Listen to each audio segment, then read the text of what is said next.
ஆலயம் ஆலயமாம் ஆலயம் மருவத்தூர் ஆலயம் ஆதிபரா சக்தி பீடம் அமைந்திருக்கும் ஆலயம் ஆதிபரா சக்தி பீடம் அமைந்திருக்கும் ஆலயம் ஆலயமாம் ஆலயம் மருவத்தூர் ஆலயம் ஆலயமாம் ஆலயம் மருவத்தூர் ஆலயம் ஆதிபரா சக்தி பீடம் அமைந்திருக்கும் ஆலயம் ஆதிபரா சக்தி பீடம் அமைந்திருக்கும் ஆலயம் ஆலயமாம் ஆலயம் மருவத்தூர் ஆலயம் ஆலயமாம் ஆலயம் மருவத்தூர் ஆலயம்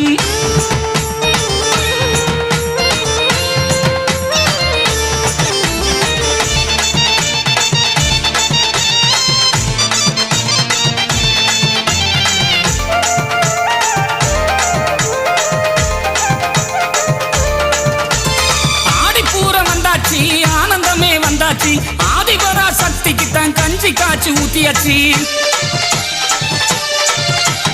ஆடிப்பூர வந்தாச்சு ஆனந்தமே வந்தாச்சு